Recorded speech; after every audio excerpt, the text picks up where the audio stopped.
So truly, they just want to catch people, wombo combo them as fast as possible. I'm curious to see how elusive Blacklist International can be, because they would prefer smaller, faster skirmishes, especially against the squishier targets. Ideally, if they can punish Claw Kun early in the game, that would be great for them. But other than that, as the game progresses, it's going to get harder and harder, and it will have to play around alt timings. Yeah, I think Blacklist definitely has a tighter win condition going into this game because they just have to play for their early game timing, and if they're not able to get a sufficient enough snowball or stop the Granger from scaling up too much, then the game just kind of falls into Evos Esports' laps. They definitely have a lot more tools to play around, but it will come down to execution in the end, as ladies and gentlemen, we're about to jump into the Land of Dawn for the first time today to see who will be able to get a head start to move on into the LCQ. All right, it's going to be Blacklist International on blue side up against Evos Esports on the red side. It's going to be a purple start for MP. Annabelle deciding to stick on to the orange. They're going to be starting on the same side of the map, and they want to end up towards the gold lane, which I think makes a lot of sense for Evos Esports. On the other hand, I feel like Blacklist International, I want to see how they want to punish this particular rotation, right? Because inevitably what it's going to come down to is, hey, can we stop Granger from scaling too fast? If we can catch Claw Kun off of his rotation, that would be even more ideal. Yeah, they already will have lane priority in the EXP lane with a Hilda versus Badang, so if they can get lane prio in mid and gold too, it'll be huge for them. MP coming in, gonna miss the stun on the Blade Surge, but Bergziva on top of Tawny, revitalized, gonna be forced out here. Blacklist not able to find the kill they were hoping for. Honestly, this is pretty worth it for Blacklist, right? They've got 2 battle spells for 1 battle spell. Outplayed is currently running the sprint, so it's gonna come back a lot faster compared to the Flicker, especially since Nikki had to use it pretty early on in the lane. It's not going to matter for the upcoming Lord take, but in the meantime, just some good control coming in from Blacklist International. Oh. Ooh, MP in some trouble here, gonna be ganked by 2 members, but able to dash out just in time. Perxiva and Hodge gonna make sure that Tawny cannot chase. Is gonna be forced to recall there. No Punisher so far. Annabelle's presence hasn't been felt just yet. I think he's considering maybe going for an invade at this point because they do have priority from EXP's side as the first technical pause gets called here. We'll see. We'll see. I want when Veldora hits 4, I'm curious to know who his target is going to be. Is he going to go straight for the jungle, or maybe is he going to maybe hit a frontliner to kind of disrupt and slow down the engagement to set up for Claw Kun? Well, I think Evos definitely have a lot of tools to just play the game they want to. Their front to back is obviously very, very strong. They've got the RWM, they got the Gatot. Blacklist are gonna be the ones that have to try and force them to split apart, which is difficult to do if you don't have a lead, right? And right now, while they're doing a good job of still controlling the map somewhat, I don't think they've made quite enough impact to force Evos to be uncomfortable. I mean, it's about small incremental wins, right? You get the Flicker out of the Granger, and now you're looking for opportunities to gank him because you know that all he has is the Rondo as his last mobility option until he hits level 4. So trying to abuse those windows, yes, it's extremely tight, but that's kind of all you have to work off of. If he played on the opposite side of the map, we would have seen MP actually start on his orange buff and maybe change the way that he clears his jungle pathing to maybe give us an idea of whether or not he wants to try and get ahead of this alpha and then try to gank the Badang side of the map, or whether or not he just wants to stay ahead of the alpha the entire game. I see. Makes sense. I gotta ask you though, Gideon, like, we saw both of the junglers with their jungle pathing kind of leaning towards the gold lane, right? Which makes sense because you want to get lane priority everywhere else. But could there have been an option for Blacklist to actually hard focus the EXP lane instead to just render this Badang useless since Hilda was already winning anyway? Well, yes, that there is a very high possibility of that, but let's keep in mind that they are going to be playing Irithel. Irithel does need just a little bit of help in the lane because let's say it turns into a 2v1 scenario, you lose a lot of that lane pressure that you were hoping for because, again, you know for a fact that Evos Esports is not just going to leave it alone. Oh, hold on. Ooh, Perxiva in some trouble, already getting knocked back. And half HP, not level 4 yet. JM Pinkman on top of things, but Annabelle secures the turtle flicker from the Khalid, and now Hilda being knocked back with the Spear of Alpha. No casualties, but Evos comes out on top with the objective. Interesting target priority. Annabelle decided to push back JM Pinkman where you could have gone for Perxiva there. Was that the smart? Could have been a better option, but still, Haji gonna get chunked out by the RWM very early on. And with the amount of pressure that they're having, all this just so that Nikki can have a double lane. And right now, I do think that Evos Esports is in a pretty good position. They already stopped Blacklist from being able to get overly early kills with this Hill that Khalid combo. Perxiva actually behind in EXP because he's been very active on the map in comparison to Tawny, who's been given some time with the lane. And this could actually be bad news for Blacklist if they're not careful, but now we see the first crack right into the AOG on top of Perxiva, and Nikki gonna secure first blood. MP a bit deep there, gonna have to dash out. Blacklist not able to continue. Hey man, it's the way of the fist. The wombo combos are really dangerous for the side of Evos Esports, and it's actually great that they're abusing the fact that Veldora has a pretty free lane of his own, right? The amount of pressure that he's been providing as soon as he gets that Thunderbelt, JM Pinkman is basically gonna be a free farm bot for him for stacks, right? And the best part, every single time you throw out that fist, it also applies your on hit. So he's gonna get these Thunderbelt stacks for free.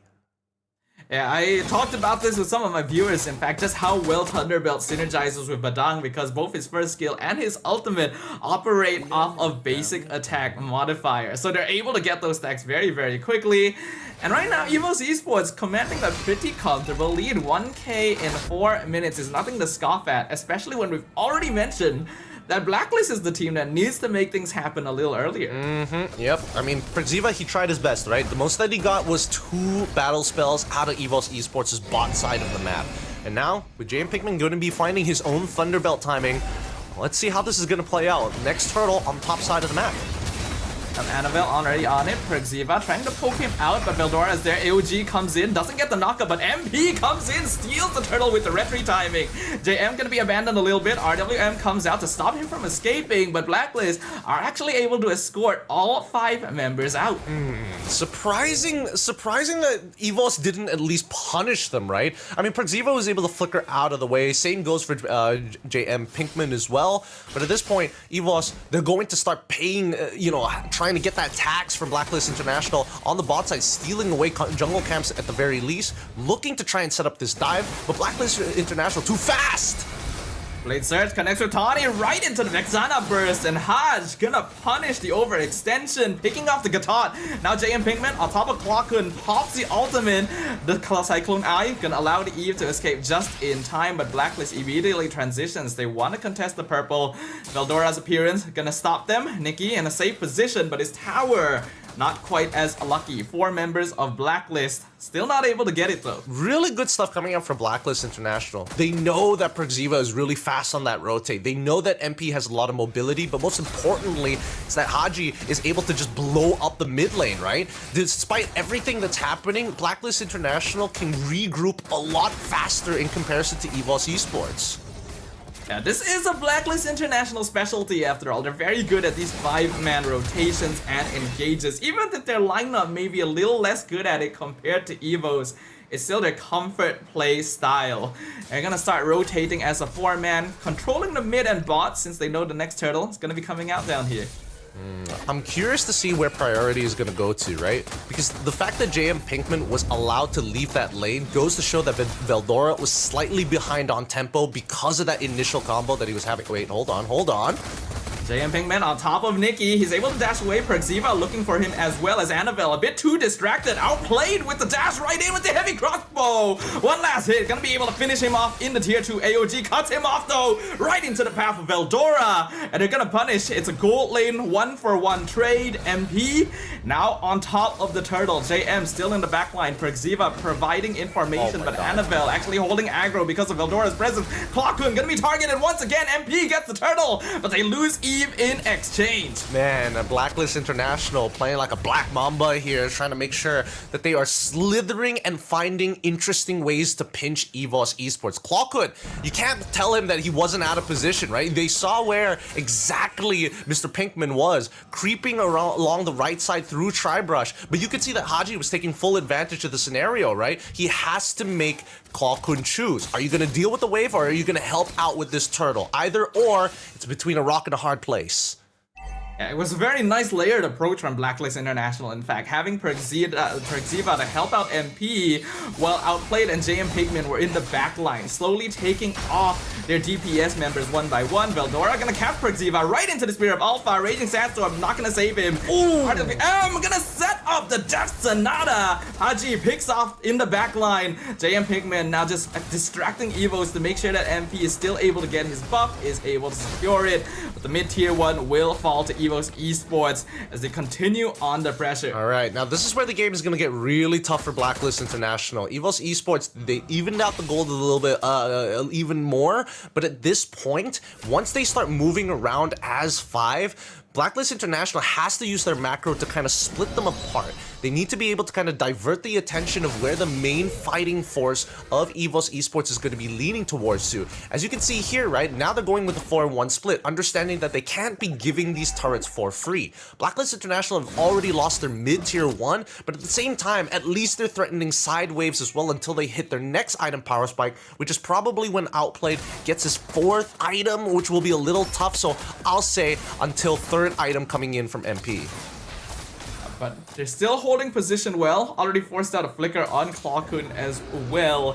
Evos Esports, I actually am a little bit concerned for them. They need to adapt their approach to these team fights, because so far they've been setting up with the fist crack into the AOG combo, but that doesn't leave any frontliners in the back line to help protect Nikki and Clawkun from a potential JM Pinkman dive. So their positioning needs to be a little bit safer and maybe a bit more controlled now that Blacklist wants to force them apart from one another. I think that's why Annabelle has been using the Spear of Alpha and really just pointing it towards Mr. Pinkman here. Let's see how they play this out.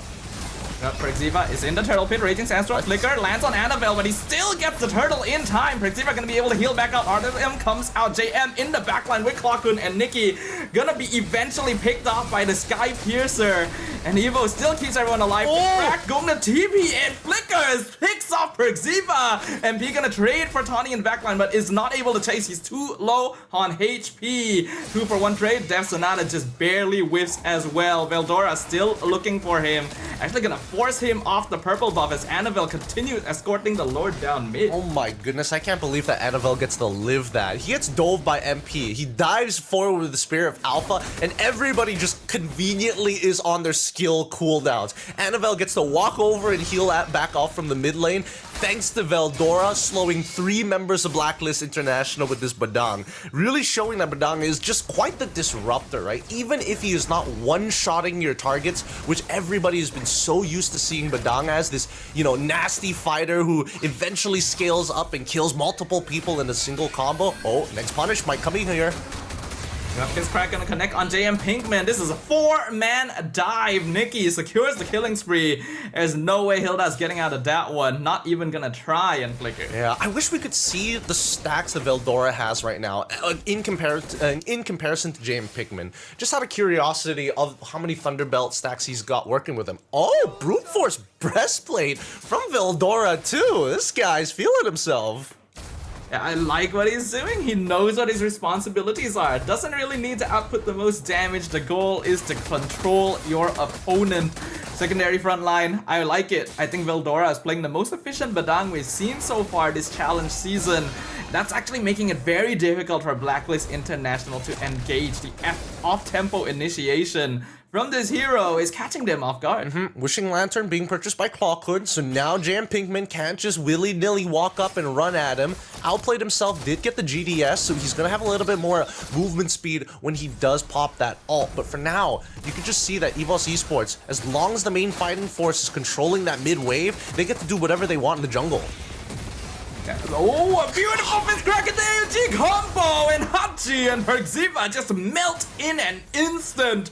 Mega kill streak for Nikki. JM, you do not want to be there right now as Blacklist. They're not going to be able to stop this push anymore. It's a 3v5, and Evos are going to get as much as they can with it. They've got to stop disrespecting the Badang. They really do. I mean, if they lose one person, somebody is able to kind of, you know, eat the full combos, that's 2 ults down, and maybe they can look for some form of retaliation, right? But at that point, it really just isn't worth it. They've got to make sure that they space out a little better against Veldora here.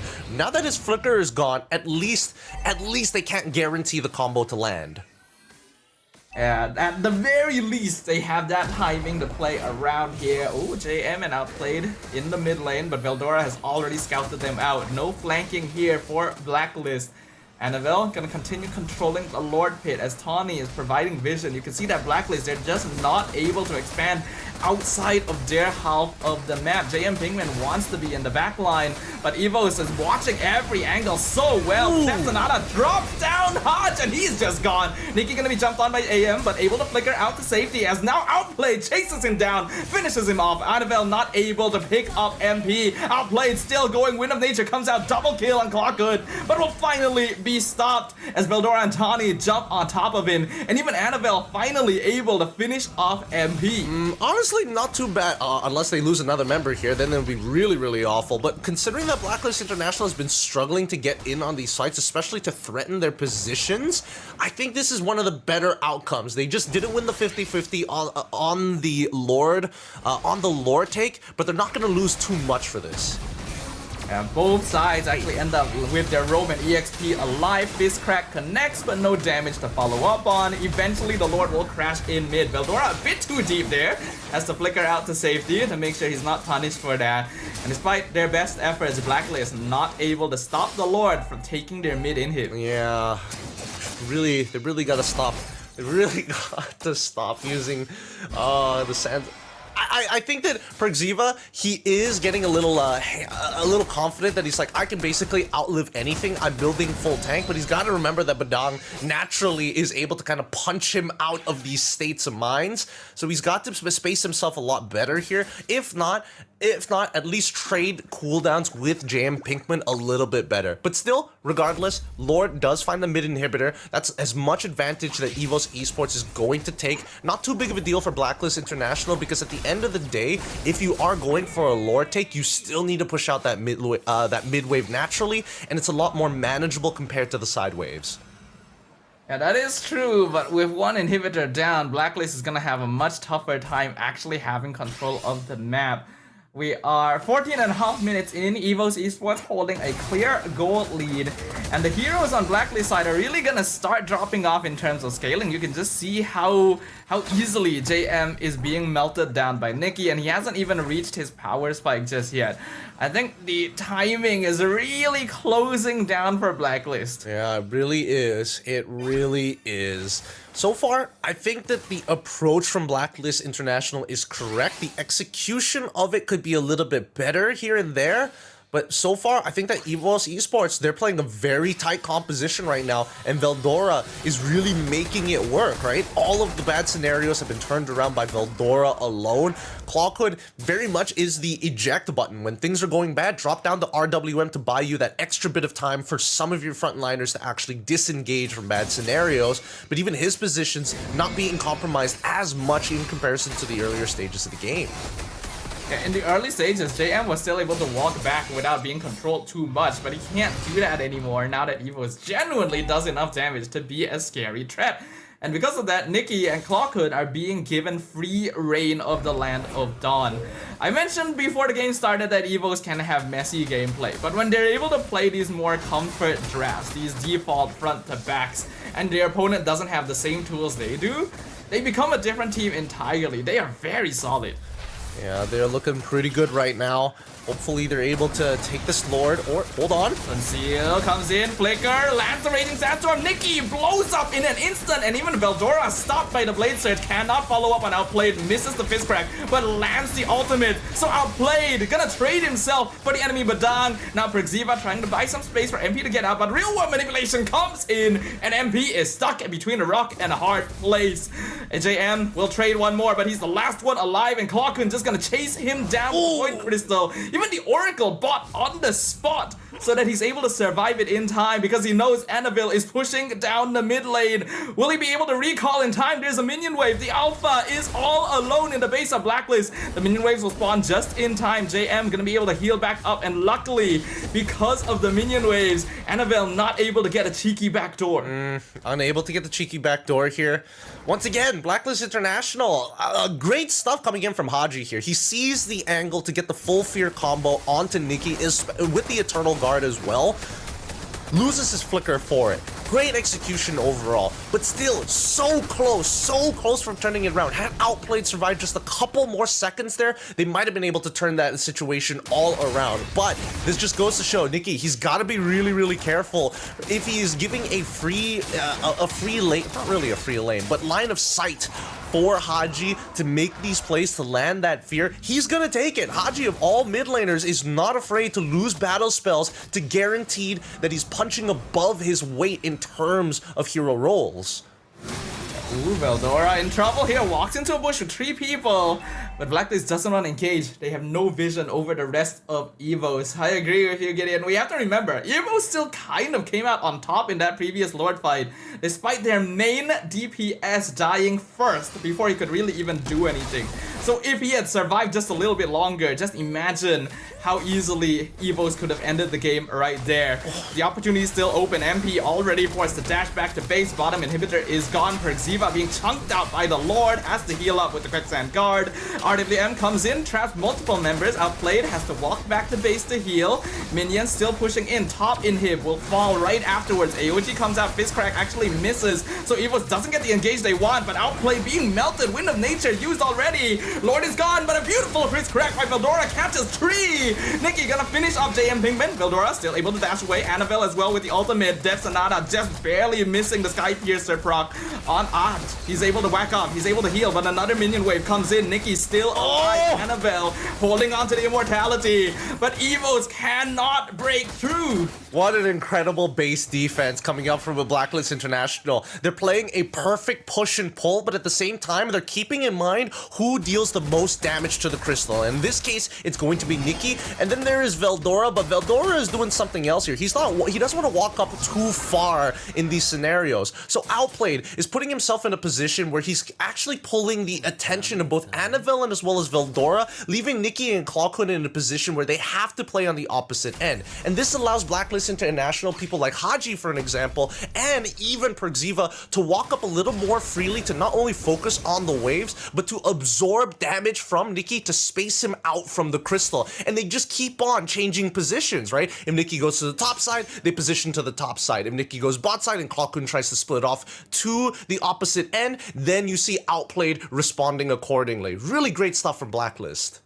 And it's actually really difficult to do things like this. Normally with a lineup that wants to split apart your opponent, you need map space. You just need actual physical space to be able to play around with your opponent's positioning. But because Blacklist doesn't have it, they only have their base. They're actually using their own bodies, their very presences themselves, to juggle around the aggro from their opponent and buy time for the rest of their teammates to clear minion waves while handling their opponents.